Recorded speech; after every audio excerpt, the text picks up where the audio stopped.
Dahil yan sa ating Pangulo. Ang Pangulo natin mismo ang nag-expose ng lahat ng ito. Diba?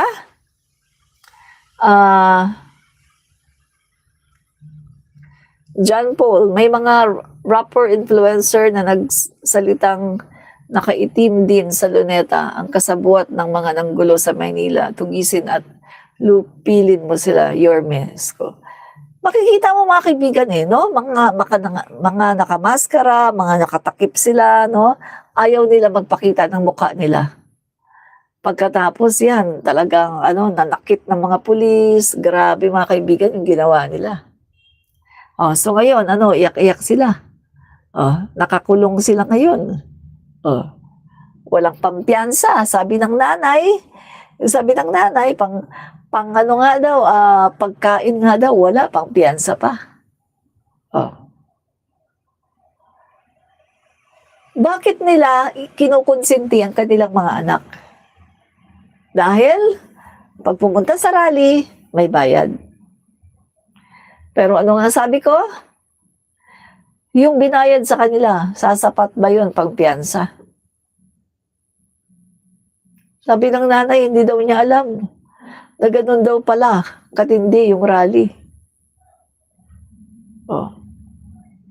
Kaya nakita niyo mga kaibigan sa mga rally, nakita niyo, obserbahan niyo, pag ini-interview sila ng mga media, hindi nila alam kung ano pinaglalaban, di ba? May mga media nag-interview. Bakit po kayo nandito? Anong pinaglalaban niyo? Hindi nila alam, hindi sila makasagot dahil marami sa kanila bayaran. At this time, may misyon talaga sila na pabagsakin ng ating Pangulo. So guys, sabi ko nga sa inyo, paulit-ulit na. Bago nangyari yung September 21, may mga kumakalat na mga PM sa chat, mga text messages sa chat kung ano yung gagawin nung mga tao na to, mga kaibigan, Na, yun nga, guys, basahin ko sa inyo meron ditong isang ito. Okay. Kasi guys, marami nang nakakaalam nito Kami mga PBBM vloggers, na namin yung gagawin nilang plano no? Kaya nga, kita nyo mga kaibigan, di ba? Dapat pupunta ako Pero last minute, nagbago isip ko. Hindi ako pumunta dahil nalaman ko to, mga kaibigan, Kaya, eto guys, sana panagutin itong lahat ng ito, Itong lahat ng mga involved dito, mga kaibigan, So, yun natin Yan.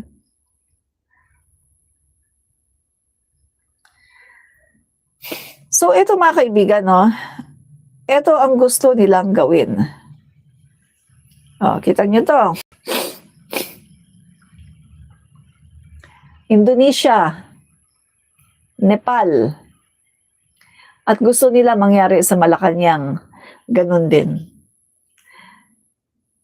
Nakita niyo yung kanilang daladalang flag? Yung parang may bungo?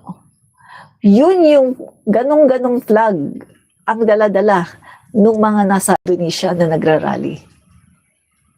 So yan gagawin nilang pattern, mga kaibigan, Yung nangyari sa Indonesia, yung nangyari sa Nepal, ayan pagsunog, mga kaibigan. So, ang initial plan, makapunta sila, makapasok sila ng Malacanang, susunugin nila ang Malacanang. Tingnan nyo, napaka-evil ng mga taong ito. Diba? Grabe talaga, Mga halang kaluluwa, mga walang konsensya. Napaka-evil. Okay. Tingnan natin yung post dito. Yan. Okay. Ito. Yan, ito. So, ito mga kaibigan, ito. Retired general to. Sabi niya, kasama natin bukas sa Gate 4 Camp Aguinaldo ang mga mula sa malalaking simbahan at partido at maraming mga sektor at grupo. Maraming babaliktad bukas. Panoorin nyo. Yan. Isa pa, let me address the elephant in the room. Your nightmare. Her Excellency, start practicing. Yan. Ito pa. This I assure you, my dear friends, from the other side, Sara Duterte is a good, honest leader. Do not believe the bad forecast in case that she legally takes over. Just in case that happens, the whole country will prosper. Even you. God bless us all. So mga kaibigan, bago nangyari mga kaibigan, yung September 21 na panggugulo ng mga rallyista na to, marami ng hint ng mga posting ng mga destabilization ng mga kampo ng DDS. Take note guys ha. Okay, pangalanan na natin. Romeo V. Pokis, retired general. Yan, sabi niya, kasama natin bukas sa Gate 4, Camp Aguinaldo, ang mga mula sa malalaking simbahan at partido at maraming mga sektor at grupo. Greco Beleca, maraming babaliktad bukas, panoorin nyo. Yan. Orlando Idilion, let me address the elephant in the room, your nightmare. Her Excellency, start practicing.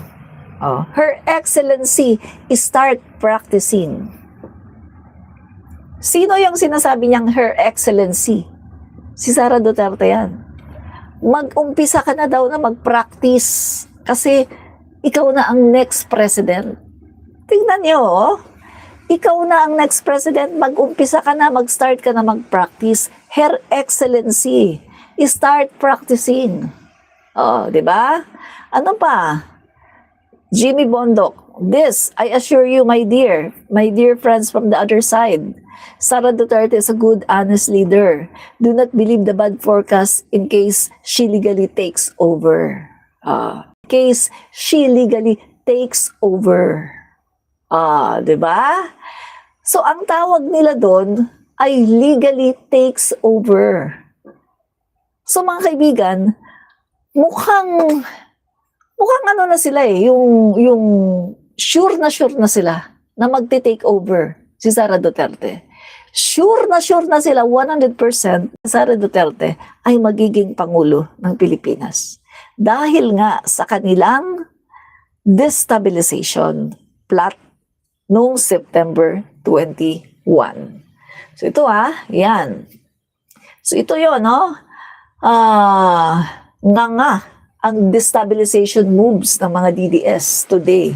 Buti na lang, merong mga natabing mga screenshots ng mga pwedeng makasuhan ng inciting to sedition or rebellion ng Malacanang bukas, no? So mga kaibigan, hindi lang yan. Meron pa tayong nakuhang screenshot, no? Na ang sinasabi, mga kaibigan, ay hindi na daw kailangan ng entablado at mikropono. Ang kailangan lang daw ay gasolina at posporo. Sino naman ang yan? Sino naman ang nag-post niyan?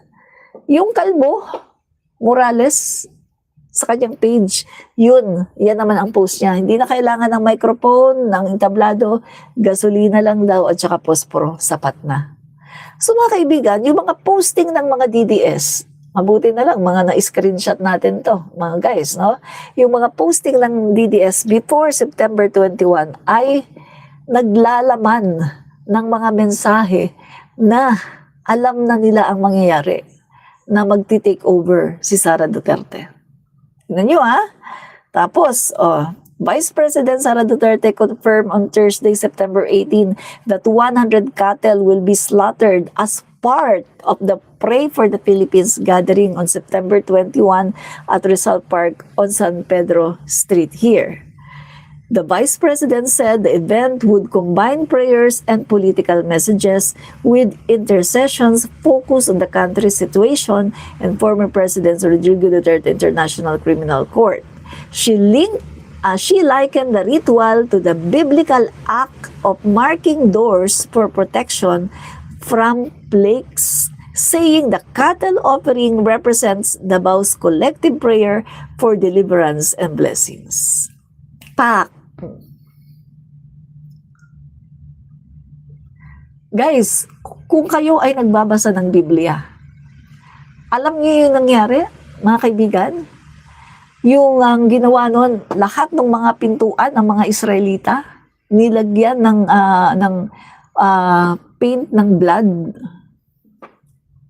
para i-spare sila sa angel of death, sa plague na darating sa Israel.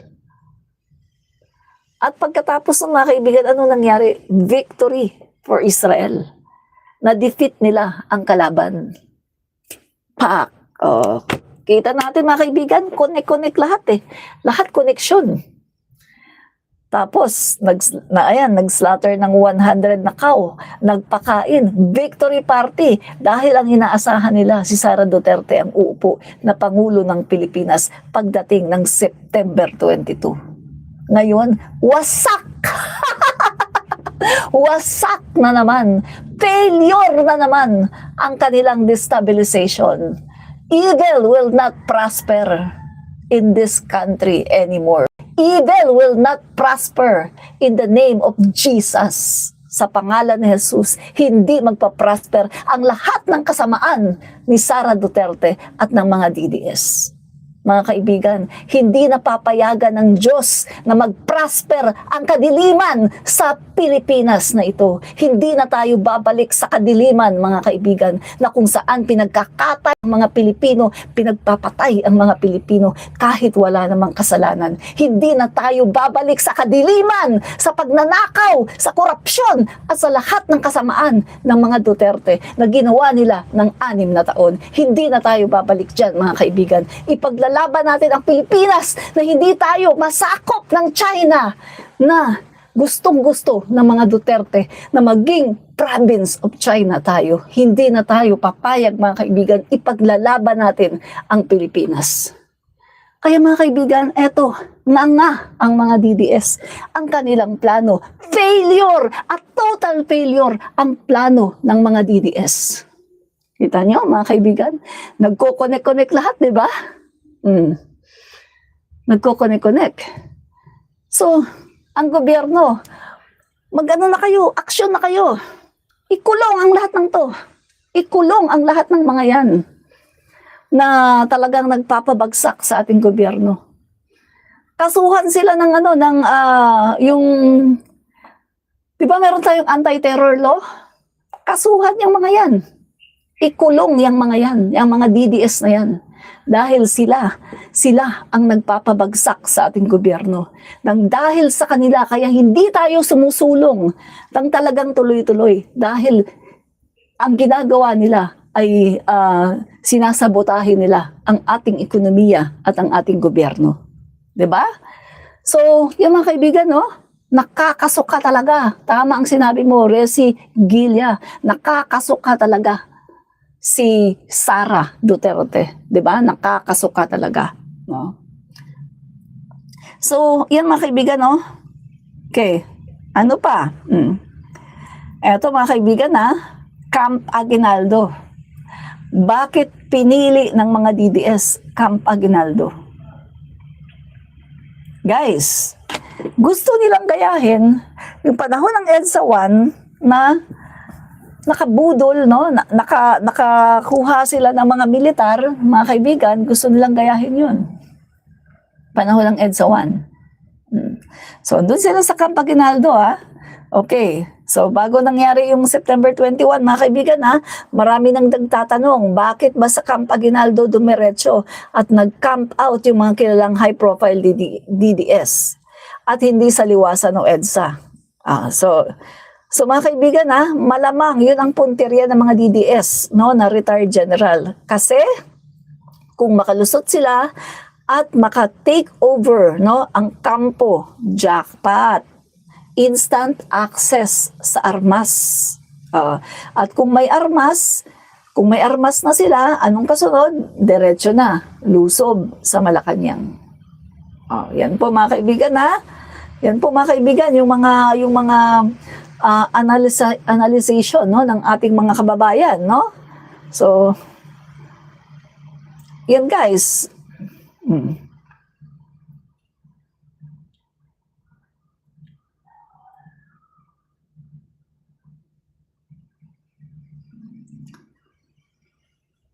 Oo. Okay, mga kaibigan, ito naman, bakit ba nanawagan si Mang Chabit na mga kabataan daw natin, mga kaibigan, ay kumbaga mag-rally, huwag uuwi hanggat hindi napapababa si PBBM. Guys, no? Bakit ba siya nanawagan ng ganito? Kasi mga kaibigan, lumalabas na ngayon guys, no? Lumalabas na ngayon. Yung sa Ilocos Sur, kanyang mga yung kanyang construction firm, mga kaibigan, no, na hindi po maganda ang pagkakagawa, substandard. Lumalabas na ngayon, mga kaibigan, at pati ang kanyang pangalan ay dawit na dito, mga kaibigan, no. Malamang dawit na dito sa maiimbestigahan. So inuunahan na niya si PBBM, mga kaibigan, no. Yan. Dali, nakita ko yun kanina yung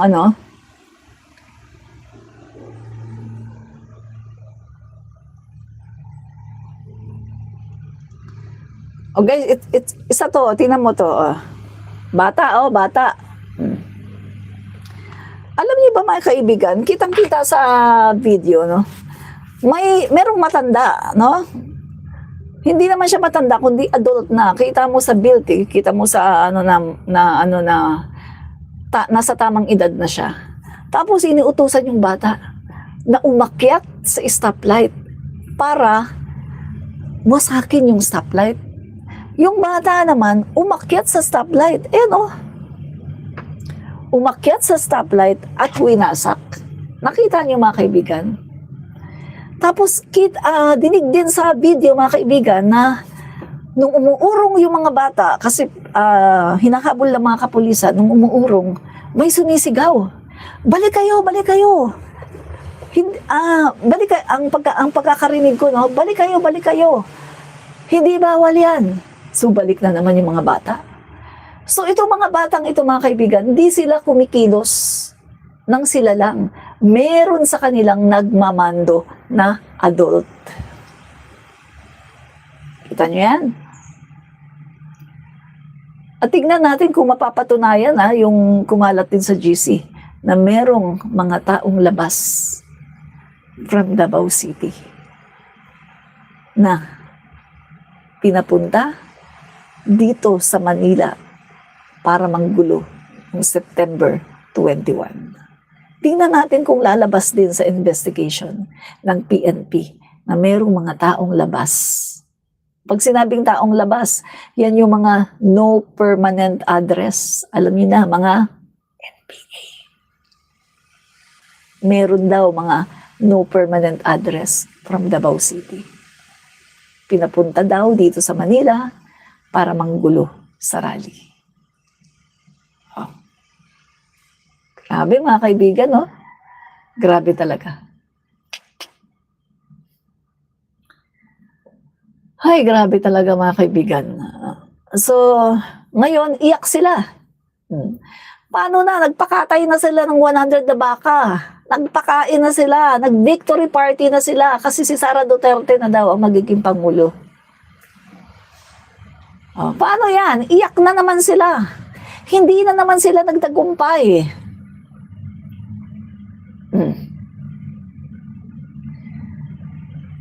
Alam niyo, mga kaibigan, kung titingnan natin ito mga DDS hindi ba kayo nagtataka?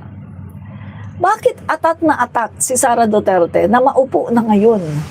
Samantalang ang bilis lang ng panahon. 2025 na, 2026, 2027. Pagdating ng 2027, ang bilis na agad Kasi si PBBM hanggang June 30, hanggang June 30 lang si PBBM.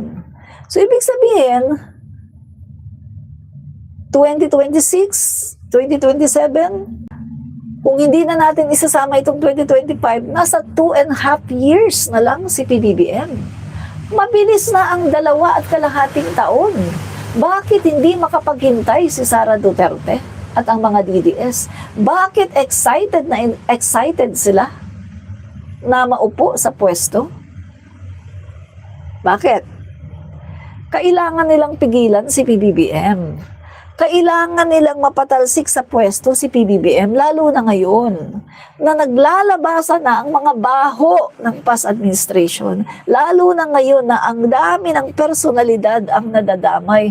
Mga bilyonaryo pa, mga mayayaman, mga big fish. Kailangan nilang i-stop si PBBM.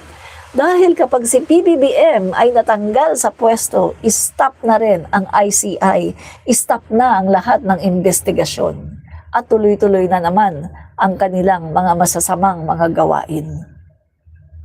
Yan ang katotohanan kung bakit atat na atat sila na palitan si PBBM. Dahil gusto nilang ipatigil ang lahat ng ginagawa ni PBBM.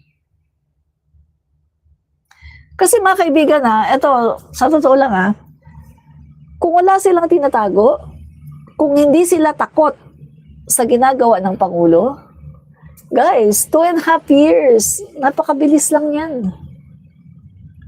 Bakit hindi sila mag-antay ng 2.5 taon? Ang bilis lang, bakit kailangan nilang i-distab? Bakit kailangan nilang patalsikin si PBBM?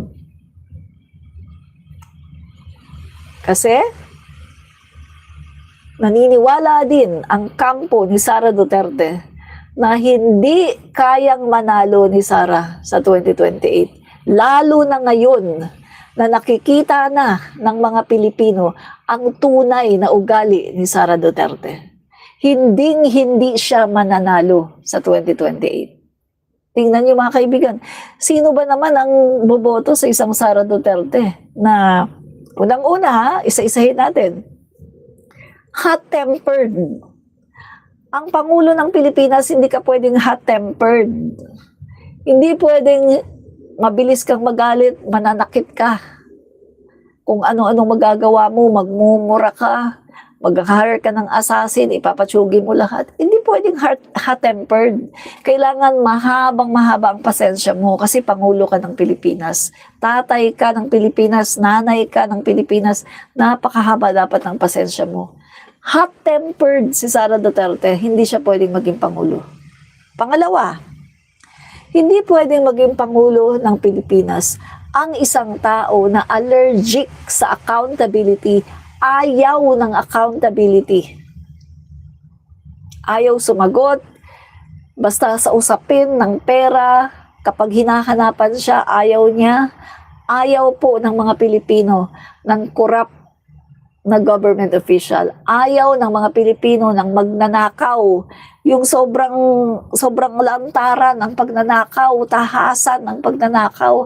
Mary Grace Piatos, napakarami na mga gabundok na ebidensya. Hindi niya sinasagot trial yung mga akusasyon laban sa kanya. Ayaw ng mga Pilipino yan. Matalino na ang mga Pilipino. Pangatlo, si Sara po ay hindi marunong sa batas. Ilang beses na nating napatunayan na kahit abogado daw si Sara Duterte pero hindi siya marunong sa batas. At si Sara po ay bugok. Bugok siya. Literally, bugok. Madami po siyang sinasabi na refleksyon ng kanyang pagiging bugok, walang alam. Guys, hindi pwede sa Pangulo ng Pilipinas ang bugok. Bakit po bugok si Sara Duterte? Kasi mga kaibigan, hindi po siya palabasa. Hindi po siya mahilig magbasa.